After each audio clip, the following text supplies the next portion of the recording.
시편 100편 말씀은 시편 90편부터 시편 106편 말씀 사이에 위치하고 있는데, 이 시편에 가지고 있는 특징이 무엇이냐면 여호와의 왕권을 찬양하는 시입니다. 즉 하나님이 다스리신다, 이것을 계속해서 찬송하고 찬양하는 주제로 이어지는 시편들이죠. 그래서 시편 100편은 90편부터 99편까지의 내용을 결론으로 요약하고 압축하여서 찬양하라라고 하는 선포로 이스라엘 백성들 혹은 온 땅 열방들에게 요청하는 시입니다. 우리가 한번 생각해 봐야 될 게 있어요. 그것은 뭐냐면 온 땅이여 여호와를 찬양하라, 이렇게 시작하는 시편의 구절이 가끔가다 등장을 하죠. 이거 등장하는 중요한 이유는 뭐냐면 이스라엘 백성들의 정체성과 관련이 있는 겁니다. 이스라엘 백성은 하나님의 존재하심을 드러내야 할 존재죠. 그러면 온 땅이여 여호와를 찬양하라 라고 하는 이 명령 속에는 그렇게 이스라엘 백성들이 여호와의 존재하심을 드러내었고 그것을 보고 느꼈기 때문에, 그러니 너희들도 이렇게 찬양해라 라고 할 수 있는 거예요. 그러니까 이 100편의 찬양의 전제는 무엇이냐면 하나님의 백성답게 살아내었을 때 온 열방을 향하여서 요청하는 어떤 의미를 가지고 있다는 겁니다. 마찬가지겠죠. 오늘날 그리스도인들이 믿음의 삶을 살아가면서 혼자 신앙생활 하는 것은 하나님의 뜻이 아닌 거 아시죠? 함께 신앙생활 하면서 그렇게 공동체를 이룬 교회가 하나님의 말씀대로 살아내도록 서로 격려하고 도우면서 삶의 증거들을 만들어내는 겁니다. 그러면 그렇게 증거들을 만들어내서 그 공동체 안에서 하나님의 하나님 되심을 충분히 향유가 되었으면 어떻게 해요? 거 봐라, 우리 하나님은 이런 하나님이신데 너희들도 하나님을 찬양해라 라고 하는 뭐랄까 담대한 권면을 할 수 있는 거예요. 여러분, 우리 더운누리 공동체가 그런 공동체가 되기를 축원합니다. 근데 시편 100편에는 부제가 붙어 있죠. 부제가 뭐라고 돼 있죠? 조그만 글씨로 돼 있어요. 뭐라고 돼 있습니까? 감사의 시. 여러분, 시편 150편 가운데서 감사의 시라고 부제가 붙어 있는 시편은 100편이 유일합니다. 자, 그러면 감사의 뜻이 굉장히 중요해요. 감사라고 번역된 단어는 토다라고 하는 뜻입니다. 토다. 그러면 이 토다는 무슨 뜻이냐면 말 그대로 감사하다 혹은 찬양하다, 이런 뜻입니다. 그런데 중요한 건 이 토다의 어원이에요. 토다는 어떤 단어에서 출발을 했냐면 야다라고 하는 단어에서 출발을 했습니다. 안다라고 하는 것에서 출발을 했다는 거죠. 이와 같은 설명도 조금 이후에 할 거예요. 이런 100편의 감사의 시를 통하여서 오늘 말씀의 제목처럼 하나님께 드려지는 찬양, 그 진실한 찬양은 어떤 찬양이어야 하는가에 대해서 하나님이 주시는 감동대로 살펴보도록 하겠습니다. 자, 먼저 2절 말씀을 한번 읽어볼까요? 다 같이 읽습니다. 시작. 기쁨으로 여호와를 섬기며 노래하면서 그의 앞에 나아갈지어다. 네, 요 2절 말씀은 히브리어 원문을 보면 두 개의 명령형으로 되어 있습니다. 두 개의 명령형 문장으로 구성이 되어 있는데, 구체적으로 명령하는 부분은 어디냐면 섬겨라 그리고 나아가라 라고 하는 명령형으로 구성이 되어 있습니다. 그러니까 하나님께 찬양하며 나아가는 것은 구체적인 행동, 동작을 전제한다는 겁니다. 자, 그런데 그렇게 섬기며 나아가려고 할 때 어떻게 섬기며 나아가느냐 하면 1절과 2절에서 비슷한 단어가 반복이 되죠. 즐겁게 외쳐라 혹은 기쁨으로 나아가라, 이렇게 돼 있죠. 섬기며 나아가라, 즐거움, 기쁨 이렇게 돼 있는데 원래 의미, 직역을 하면 환호성을 지르며 나아가라는 거예요. 기쁘게 라고 하는 이 단어는 환호성이라는 의미가 맞습니다. 그래서 이제 다른 그 한글 번역 성경 가운데도 어떤 버전은 큰 소리로 혹은 환호성을 지르며 이렇게 번역하는 성경도 있습니다. 자, 여러분, 하나님을 향하여 나아갈 때, 하나님을 찬양할 때 환호성을 지르라는 겁니다. 여러분, 혹시 하나님께 환호성 질러본 적 있으세요? 그럴 줄 알았습니다. 이게 사실 어색하거든요. 그렇죠? 자, 그러면 환호성이 뭔지는 아시죠? 지금 카타르에서 아시안컵이 진행되고 있어요. 우리 세 아들들이 밤을 새면서 그걸 보더라고. 제가 얼마나 민망하든지 자자 해도 소용없어요. 그리고 한국하고 지난 16강이 누구였죠? 사우디 말고 8강 호주 다 보셨군요. 자, 호주하고 할 때 우리가 16강에서 너무너무 힘들어서 너네 축구 보는 건 좋은데 소리는 지르지 마라. 그랬더니 아시죠? 그 상황. 후반 막판에 동점골이 터지고 그 다음에 연장 전반에 역전골이 터졌잖아요. 자, 보신 분들 어떻게 하셨어요? 근데 우리 아들들은 소리를 못 내고 막 자기들끼리 다 그려져요. 여러분, 이게 환호성이죠. 여러분, 혹시 전주 월드컵 경기장 전북 현대 경기 보러 가신 적 있습니까? 가실 때 저도 좀 초대해 주세요. 아이들이 한참 커갈 때 축구 보는 걸 좋아해서 가끔 가다 주중 경기가 있을 때 수요일도 못 가고 주말에도 못 가니까 주중에 가끔 있을 때 한 번씩 데려가거든요. 그러면 아시죠? 골 들어갈 때 관중들이 어떻게 하죠? 죄송해요. 축구 이야기 제일 싫어하시죠? 자, 그 환호성이에요. 그러면 여러분, 하나님께 이 환호성을 올린다? 전제가 있겠죠. 뭐예요? 환호성을 올릴 만한 하나님과의 관계와 시간이 필요하다는 겁니다. 그게 하나님 앞에 올리는 찬양의 중요한 전제 조건이에요. 전제라는 거죠.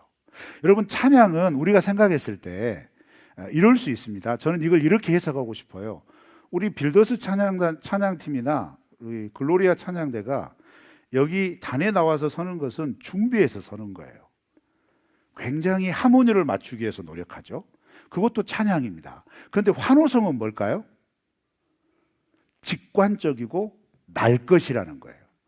하나님의 은혜, 하나님께서 내게 베푸신 뭔가의 역사를 내가 딱 느끼는 순간 자연스럽게 탁 터져 나오는 거예요.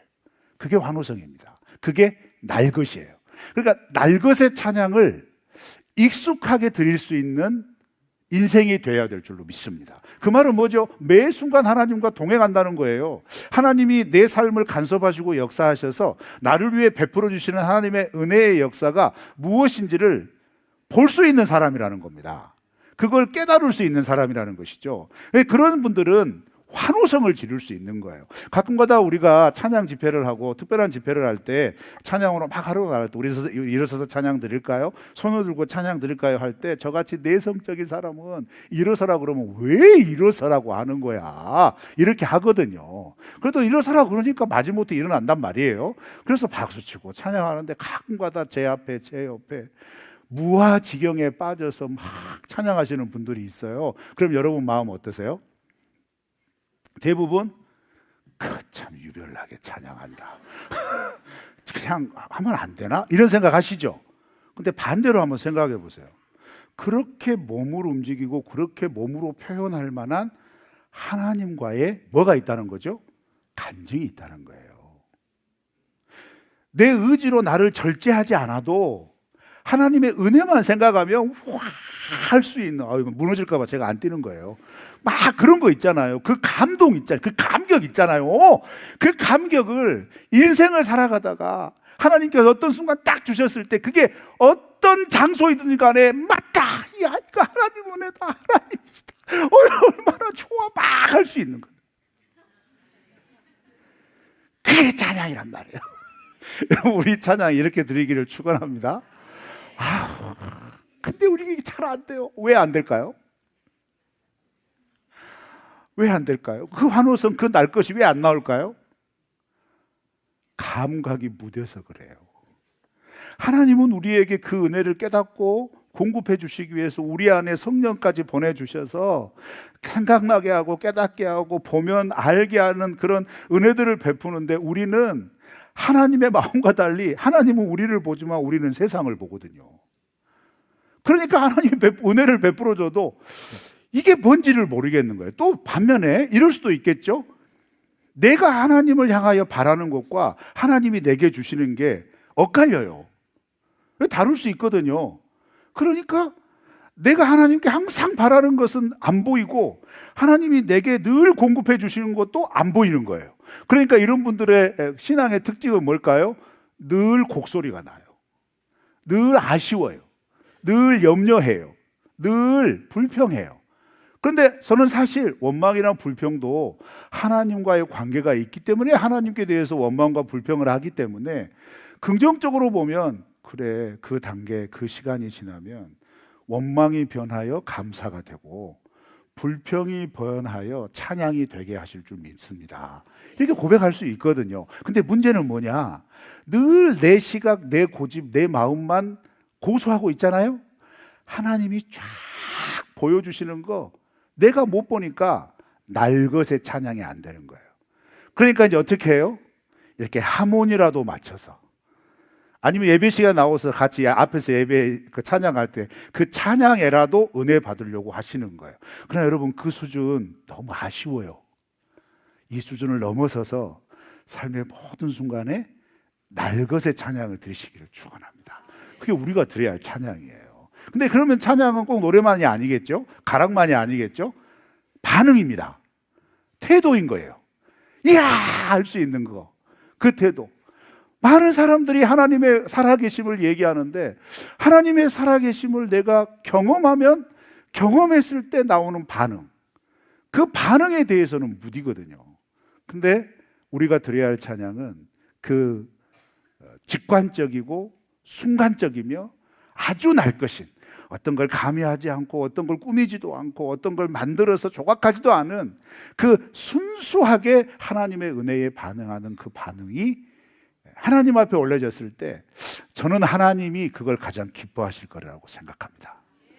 왜요? 그것만큼 순수한 마음은 없거든요. 우리 이렇게 찬양하기를 축원합니다. 자, 그러면서 우리가 이제 또 어떤 찬양을 드려야 하냐면 3절이에요. 3절 한번 다 같이 읽어볼까요? 시작. 여호와가 우리 하나님이신 줄 너희는 알지어다. 그는 우리를 지으신 이요 우리는 그의 것이니 그의 백성이요 그의 기르시는 양이로다. 아멘. 자, 여러분, 이 시편 100편은 어떤 구조로 가지고 있냐면 찬양해라 딱 선포하고 나서 왜 찬양해야 되느냐 그 이유를 설명을 해요. 이걸 2번 반복합니다. 그러니까 1절부터 3절이 이 첫 번째 구조고 4절부터 5절이 또 두 번째 구절이 되는 거예요. 자, 그러면 1절 2절에서 온 땅이요 여호와를 즐겁게 외쳐라, 기쁨으로 나아가며 섬기며 나아갈지어다, 이렇게 찬양의 명령을 했단 말이에요. 그러면 왜 그렇게 해야 되는데 이렇게 얘기하는 거예요. 왜 그렇게 하나님을 찬양해야 되는데, 왜 그렇게 하나님께 감사해야 되는데, 그 이유가 3절인 거죠. 그러면 이게 무슨 이유야? 왜냐하면 읽어보면 여호와가 우리 하나님이신 줄 너희는 알지어다. 그는 우리를 지으신 이요 우리는 그의 것이니 그의 백성이요 그의 기르시는 양이로다. 뭐 익숙한 말이죠. 그런데 익숙한 말이지만 여러분, 지금 이 3절에서 사용된 모든 단어는, 모든 문장은 무엇에 기초하고 있냐면 하나님과의 언약 관계에 기초한 표현들입니다. 이 표현들은 하나님과 이스라엘 백성들 간의 언약 관계를 표현할 때 하나님과 이스라엘 백성들의 관계성을 설명해 주는 단어들이에요. 표현들이란 말이죠. 그래서 우리는 주는 우리를 지으신이다. 창조주 하나님이 우리 하나님이라는 거예요. 우리는 그의 것이니 그의 백성이다. 특히 그의 백성이라고 하는 표현은 구약 성경에서 출애굽기에서 처음 등장하고, 그 출애굽기에서 처음 등장하는 부분이 어디냐? 모세에게 시내산에서 하나님께서 내 백성을 애굽에서 이끌어내라라고 소명을 주실 때 그 이스라엘 백성들을 표현할 때 이끌어내어서 내 백성이 되게 하기 위해서 너를 보내서 내가 이끌어낼 거야 라고 하는 그 표현을 하는 출애굽기 3장에 등장하는 처음 개념입니다. 6장에도 또 등장을 하죠. 그리고 3장에서는 또 여호와라고 하는 하나님의 이름이 처음 등장을 해요. 여러분이 여호와라고 하는 이름은 하나님이 모세에게 직접 알려준 자기 이름이에요. 근데 이것의 의미를 아시죠?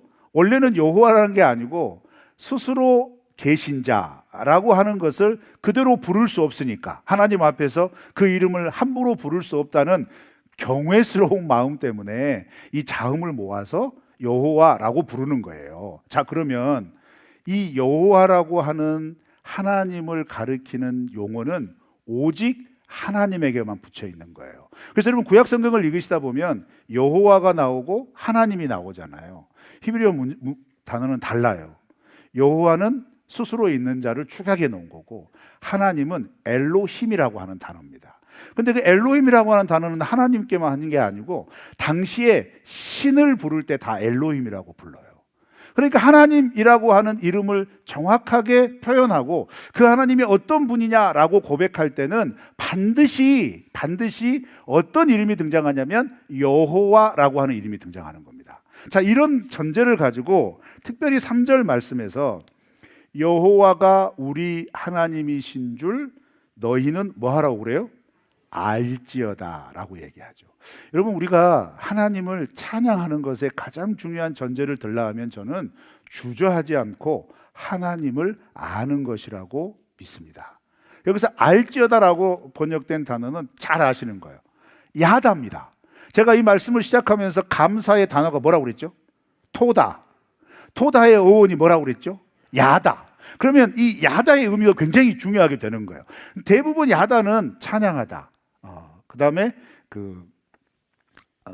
안다, 알다 이런 의미로 이제 쓰여지게 되는데, 단순히 이것은 지식을 소유하고 지식을 가졌다 이 의미가 아닙니다. 야다가 가지는 지향점은 뭐냐? 중심 메시지는 뭐냐? 경험하여 안다라는 뜻입니다. 경험하고 체험해서 하나님을 알아라, 이런 의미가 되는 거예요. 자, 그러면 여러분, 우리가 한번 우리 스스로에게 질문을 던져보세요. 창조주 하나님을 경험해 보셨습니까? 그게 하나님을 아는 지식이에요. 하나님이 내 삶을 인도하여 주셨다, 인도자이신 하나님, 우리가 지식으로는 많이 알죠. 성경으로는 많이 읽었어요. 그러면 나를 인도하여 주신 하나님에 대해서 경험하셨습니까? 그 체험하셨나요? 그게 야다예요. 그 다음에 하나님이 우리의 목자 되어 주신대요. 우리의 기르시는 양이라고 말했잖아요. 하나님이 나의 목자 되어 주셔서 내 삶을 책임져 주셔서 나를 위하여서 내 삶 가운데 함께 하신다. 이거 모르시는 성도 없습니다. 그런데 경험하셨나요? 그게 찬양이라고요. 여러분, 이 부분을 그러면 저는 어떻게 받아들이고 싶냐면, 신앙생활 하면서 우리는 두 가지의 지식을 갖게 됩니다. 하나는 기록된 말씀을 통하여 우리가 너무나 잘 아는 정리된, 글로 정리된 지식, 흔히 말하는 배우면 알게 되는 지식이죠. 그런데 또 한 가지 지식은 뭐냐? 그 지식 가운데 풍부하게 그 한계를 가늠할 수 없는 하나님이 경험해 주셔서, 경험하게 해 주셔서 체험하게 된 하나님에 대한 실제적인 지식. 신앙생활은 이 두 개가 균형이 맞춰져야 돼요. 기록된 성경 말씀을 잘 아는 것도 중요하지만 아는 만큼 경험하는 게 중요합니다. 그럼 아는 만큼 경험하기 위해서 하나님께서 우리에게 주시는 첫 번째 전제가 뭔지 아세요? 그게 믿음이에요. 기록된 말씀을 따라 살아가기 위하여 많은 사람들이 착각합니다. 오해합니다. 그건 뭐냐? 기록된 말씀을 이해하면 따라가겠다. 그거 믿음 아니죠. 그건 살아가는 방식 아닙니다. 그건 그리스도인의 방식 아닙니다. 그리고 이해하며 따라가는 것은 누구라도 할 수 있습니다. 그렇게 이해하며 따라가고 경험한 것은요, 이야! 이거 못해요. 왜요? 내가 다 알고 있으니까. 내가 다 받아들이고 있으니까. 그렇지, 이게 맞는 거지. 그러면서 확인만 되는 거예요. 그런데 내가 이해하는 수준이 아니라 믿음의 도전을 해야 한단 말이에요. 믿음의 도전을 했는데 앞이 안 보여요. 계산이 안 서는 거예요. 한계가 뭔지를 모르는 거예요. 그런데 어느 순간 하나님께서 이 모든 상황 가운데서 그걸 툭 뛰어넘어서 하나님이 해결해 주시는 놀라운 걸 다 경험하는 거죠. 그럴 때 우와 이렇게 하는 거예요. 나만 이거 흥분되나? 이러면 안 되는데. 이런 경험해 보셨죠? 이거 하셔야 돼요. 이거 하셔야 됩니다. 그게 찬양이라고요. 찬양은 이 앞에 나와서 노래 부르는 거 아니에요. 이렇게 하면 안 되지. 이것도 귀해요. 이것도 맞는데 이 수준을 뛰어넘는 내 삶 속에서 하나님의 말씀이 실제가 되는 거예요. 단기 선교 모토가 가보면 압니다입니다. 이번에 태국 다녀오신 분들이 이게 무슨 말인지를 경험을 했어요. 근데 여러분은 가보면 압니다 그러면 지금까지 가보면 뭘 알아? 이렇게 할 수 있어요. 왜요? 내가 아는 지식적인 태국과 밀림과 실제 가서 경험해보는 태국과 밀림은 다르거든요. 자, 그럼 똑같습니다. 기록된 하나님의 말씀을 우리가 읽고 그것을 우리의 머리에 채우고 마음에 채운다고 해요. 지식은요, 머리에는 채울 수 있지만 마음에 간직할 수 없습니다. 마음에 간직할 수 있는 지식은 뭘까요? 내 삶을 통과한 지식이에요. 그게 찬양입니다. 여러분, 이 찬양이 여러분의 삶에 가득 차기를 주님의 이름으로 축원합니다. 그래서 찬양은 이번에 나온 찬양은 기가 막혀 하면서 유행가 부르듯이 부르는 게 찬양이 아니에요.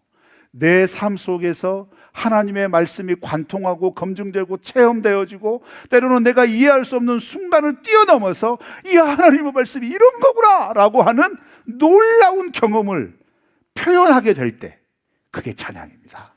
이 찬양을 들으시기를 축원합니다. 야다, 지식 아닙니다. 경험입니다. 그런데 기억하세요. 이 경험조차도 기록된 말씀의 지식이 없으면 분간을 못합니다. 그래서 말씀은 우리의 삶의 베이직인 거예요. 그래서 말씀을 읽으셔야 되는 거예요. 그러니까 말씀을 묵상하셔야 되는 거예요. 왜요? 이 베이직조차 없으면 하나님의 은혜, 하나님의 놀라우심이 어떤 건지를 가늠조차 못합니다. 이거 얼마나 어리석은 거예요. 이거 얼마나 안타까운 거예요. 여러분, 그래서 우리가 하나님이 기록된 말씀을 통하여 주시는 지식뿐만 아니라 이 지식이 우리의 마음, 우리의 심장을 뛰게 하는 경험된 은혜로, 경험된 지식으로 우리 가운데 차곡차곡 쌓이는 은혜가 있으시기를 축원합니다. 그 다음에 4절 말씀을 한번 볼까요? 시작. 감사함으로 그의 문에 들어가며 찬송함으로 그의 궁정에 들어가서 그에게 감사하며 그의 이름을 송축할지어다. 똑같이 반복되는 단어가 있죠. 동사입니다. 뭐죠? 들어가다라는 말입니다. 들어가며 들어가라, 들어가서. 여기 보니까 문에 들어가고 궁정에 들어가라 이렇게 말하죠. 그의 문, 그의 궁정. 그러면 이 표현을 딱 하면 딱 가르치는 게 성전이에요. 그러면 대부분의 성도들은 어떤 오해를 하냐면 성전 안에 들어가서 찬양해야 되는가 보구나 이렇게 생각을 해요. 그러나 여러분 오해하지 마십시오. 성전의 본래의 정체성을 이해하면 이런 구절들은 쉽게 우리의 삶에 적용할 수 있는데 그게 뭐냐면 여러분 이스라엘 백성들이 시내산에서 하나님과 처음 조우를 하게 됩니다.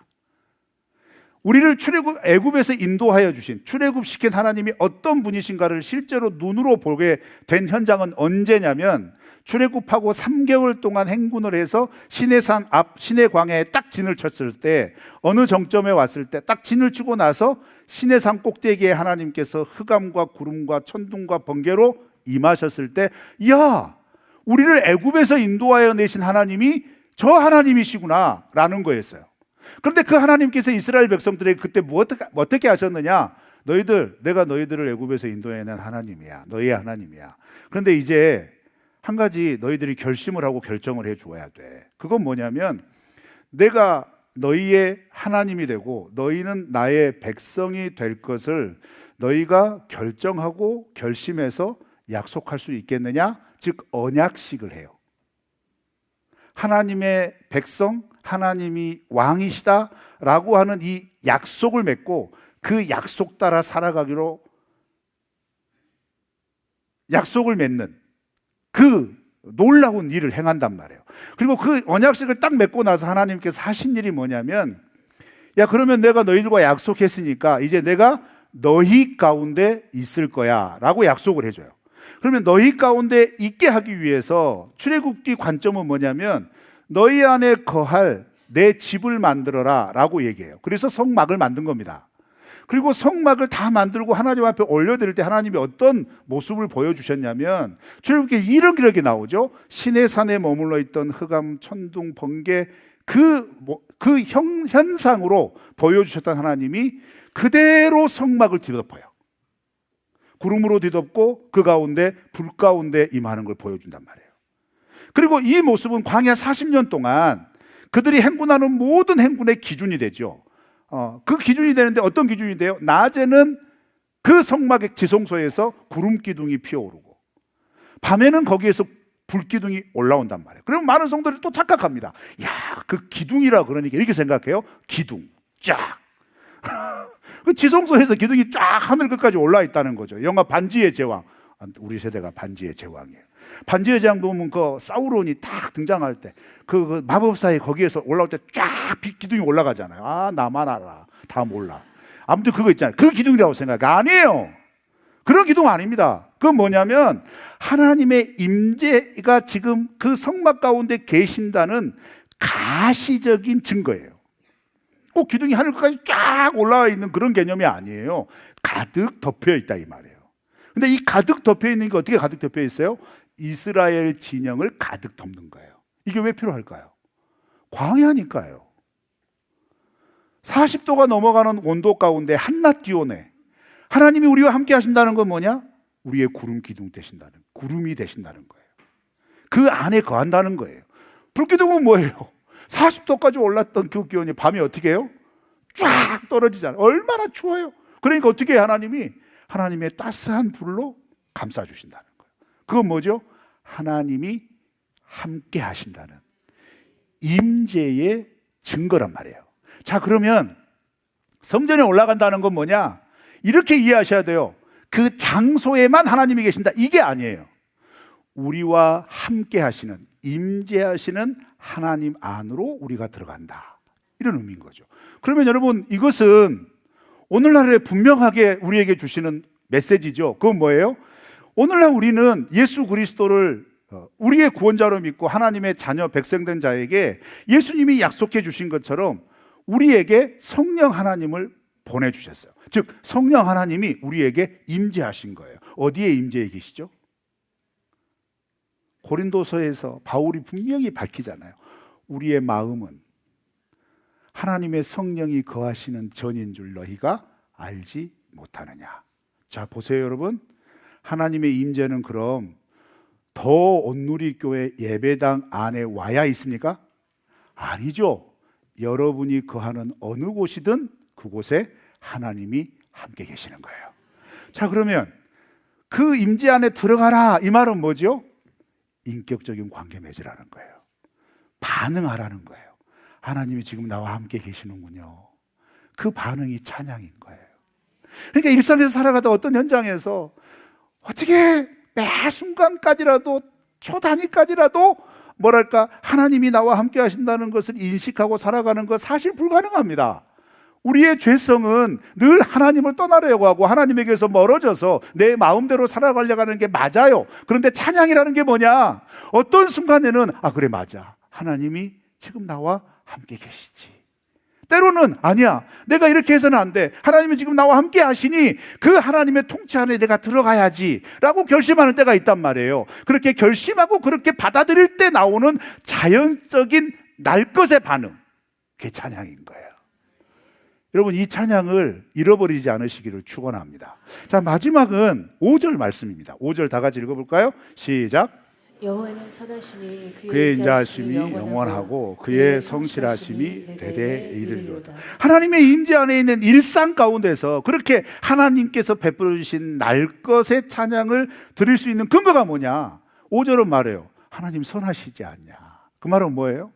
내가 내 입장에서 살아갈 때 고달프고 힘든 상황이라도 그것은 내가 보기에 고달프고 힘든 상황으로 꽉 채워져 있는 거지만 하나님의 선하심 그리고 그 하나님의 인자하심과 성실하심은 이것을 충분히 뒤엎고 우리의 삶에 하나님을 찬양할 수 있는 은혜로 우리를 인도하여 주실 거다라는 거예요. 그런데 그 근거가 더 구체적으로 설명하는 게 뭐냐?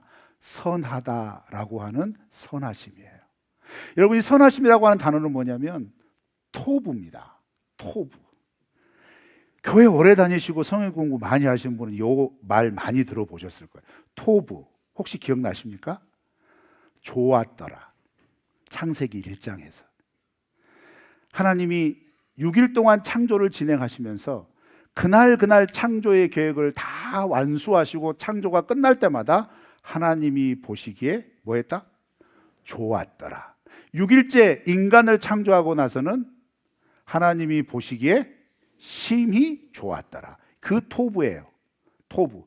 그러면 우리가 생각했을 때 그러면 이 토부를 그냥 좋은 것, 기쁜 것 이렇게만 생각하실 수 있거든요. 그런데 이 말에는 또 어떤 중심적인 의미가 있냐면 구약 성경에서 토부를 사용할 때는 뭐 선하시다, 좋으시다 이런 표현으로도 사용하지만 선지서 쪽으로 가보면요, 이 토부는 종말론적인 의미를 갖습니다. 그 말은 뭐냐면 좋았더라, 하나님 보시기에 좋았더라를 의미 속에 담겨져 있는 뜻은 뭐냐면요, 결국 이 세상이 아무리 지 마음대로, 지 계획대로, 지가 원하는 힘과 능력을 따라 자기 소견에 오른 대로 살아가더라도 하나님이 계획하시고 하나님이 이루신 그 뜻을 따라 하나님은 반드시 성취하시고 그 성취된 상태를 좋게 바라보시며 향유하시기를 원하시기 때문에 토부라고 하는 단어 속에는 어떤 의미가 있냐면 하나님의 계획대로 반드시 이루어진다 라고 하는 종말론적인 선언이 들어있는 거예요. 그러면 하나님의 계획대로 반드시 이루어진다라고 하는 이 의미 속에는 뭐가 있겠어요? 단순히 하나님이 창조주이시고 이 세상을 섭리하는, 이 세상을 운영하는 관점에서만 그럴까요? 아니죠. 성경의 메시지는 모든 하나님의 백성들 개개인마다 하나님의 계획이 있으시고 뜻이 있으셔서 그 계획과 뜻대로 반드시 이루신다. 내가 원하는 것이 하나님의 계획과 뜻대로 다를지라도 하나님은 결국 우리의 마음과 우리의 걸음을 선하게 인도하셔서, 즉 하나님의 계획대로 인도하셔서 하나님의 이름의 영광이 드러나도록 우리를 이끄실 것이다. 그것을 깨닫는 순간 하나님 앞에 드리는 게 뭐예요? 그게 찬양이에요. 내 계획이 틀어져도, 내가 고난 가운데 있더라도, 내가 거부하고 싶은 상황을 지금 통과하고 있더라도 우리가 하나님을 찬양할 수 있는 이유는 뭘까요? 하나님의 그 선하신 계획하심이 결국 나를 회복시켜 주실 거다. 결국 나를 이끌어 주실 거다. 이 믿음으로 찬양하는 거예요. 그러니까 여러분, 토부에 담긴 찬양의 의미는 뭐예요? 미래를 바라보는 거예요. 야다, 과거에 경험했던 혹은 지금 경험하고 있는 하나님의 은혜에 의해서 찬양도 해야 하지만, 또 들어가며 내 일상의 삶 속에서 하나님의 임재 안에 있는 것이 느껴질 때마다 찬양을 해야 하지만, 더 중요한 건 뭐예요?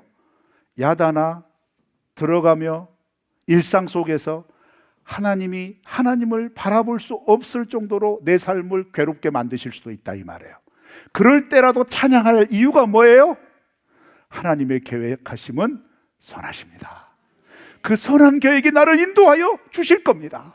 그 선한 계획이 나를 지켜 주실 겁니다 라고 고백하며 찬양하는 겁니다. 여러분, 우리 도원누리교회 찬양은 이런 찬양이 되시기를 축원합니다.